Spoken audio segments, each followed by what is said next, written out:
Congresso Nacional, ainda sobre os reflexos das investigações sobre o caso Master, a CPMI do INSS se reúne hoje para dar andamento às investigações do escândalo dos descontos ilegais nas aposentadorias.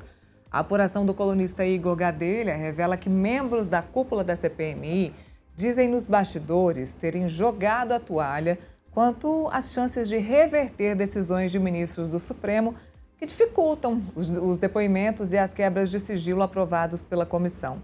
A repórter Camila Xavier, ao vivo, é quem vai trazer as informações. Há um cenário de desânimo, Camila, por parte dos parlamentares da comissão, não é mesmo? Muito boa tarde, Neila, Felipe. Pois é, como o Igor Gadelha trouxe na coluna, existe esse sentimento de desânimo em meio aos parlamentares que fazem parte da CPMI e do INSS, esse sentimento de que eles teriam jogado a toalha, de que não haveria mais a quem recorrer, que inclusive o relator da CPMI, Alfredo Gaspar, chegou a afirmar para a coluna do Igor Gadelha que só seria possível recorrer a Deus agora. Isso porque as decisões do Supremo Tribunal Federal, que acabaram por interferir nos trabalhos da CPMI, causaram esse sentimento nos parlamentares. A última decisão, que foi proferida na quarta-feira pelo ministro Flávio Dino, por exemplo, suspendeu a quebra de sigilo da empresária Roberta Luxinger, amiga de Lulinha.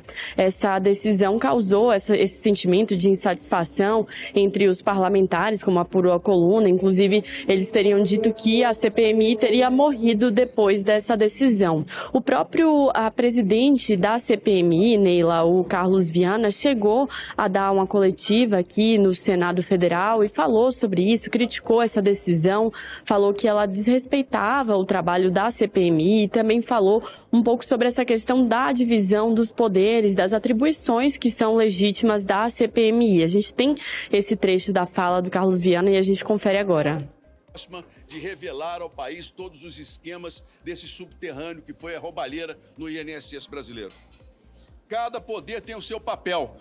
O Executivo governa, o Judiciário julga e o Parlamento legisla e fiscaliza por meio de CPIs que são transparentes e constitucionalmente funcionam com todos os seus detalhes previstos em lei. Nenhum poder pode impedir que o Congresso cumpra sua missão constitucional de investigar fatos que atingem diretamente o povo brasileiro. O que está em jogo aqui não é apenas uma investigação, senhores. O que está em jogo é o respeito às prerrogativas do Parlamento e ao equilíbrio entre os poderes da República. Prerrogativas que têm sido desrespeitadas constantemente por habeas corpus, inclusive, que permitem que pessoas que têm declarações a dar, que são investigadas, não compareçam à CPMI. São intromissões no trabalho deste parlamento que nós precisamos, com altivez, com coragem e responsabilidade, responder à altura.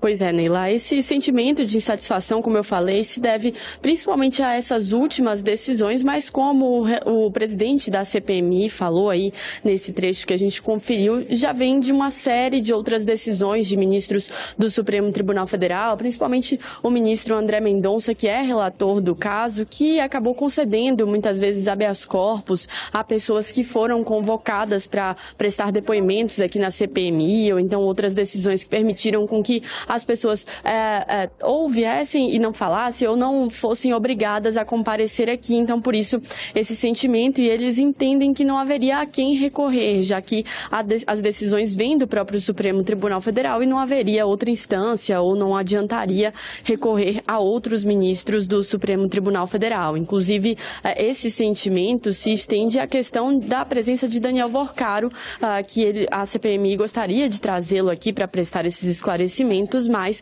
por conta de uma decisão do ministro André Mendonça que facultou a sua presença, eles acabaram, os parlamentares que fazem parte aqui da CPMI, acabaram tendo esse sentimento de que não haveria mais o que fazer, de que não haveria outra forma de fazer com que Daniel Worcaro comparecesse aqui à CPMI, Neila.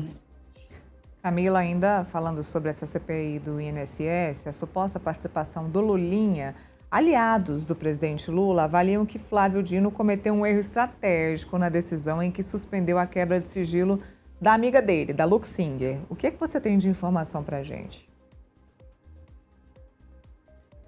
Então, Neila, essa apuração também do Igor Gadelha fala sobre o seguinte: foram aprovados 87 requerimentos nesse momento em que foi quebrado o sigilo de Lulinha e também da empresária Roberta Luxinger, amiga de Lulinha. E na decisão de Flávio Dino, ele fala o seguinte: ele suspende os efeitos do ato que aprovou essa quebra de sigilo. Então, esse ato foi direcionado não só à quebra de sigilo de Roberta, mas também de Lulinha e desses outros mais de 80 requerimentos que foram aprovados todos de uma vez. Isso é muito comum nas CPMIs, às vezes eles juntam pedidos que são semelhantes, quebras de sigilo de diversas pessoas ou outros pedidos diferentes relativos à mesma pessoa e acabam aprovando isso no mesmo ato. Pelo fato de o ministro ter aprovado e ter considerado que esse ato deveria ser suspenso, então aliados do Lulinha e também a própria defesa entenderam que essa decisão deveria se estender também à quebra de sigilo de Lulinha. Inclusive, esses aliados entendem que essa decisão do ministro Flávio Dino acaba desgastando, já que vai ser preciso entrar com um novo pedido, tanto a defesa já vai fazer isso, já vai pedir para que essa decisão relativa a Roberta Luxinger se estenda também à Lulinha. Então, entrar com um novo pedido e o ministro ter que se manifestar novamente sobre isso e aí sim estender essa decisão à Lulinha desgastaria, né, por fazer com que ele decida mais de uma vez sobre essa questão. E o entendimento deles também, Neila, é de que o ministro não teria outra alternativa a não ser conceder também a suspensão à quebra de sigilo de Lulinha, já que o fundamento, o argumento e o ato que quebrou o sigilo de Roberta Luxinger foi o mesmo, foi muito semelhante na situação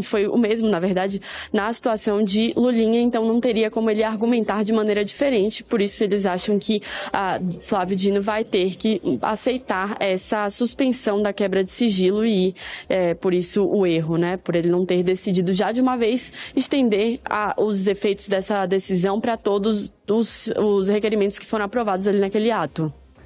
Muito bem, Camila. Muito obrigada pelas informações. Até a próxima.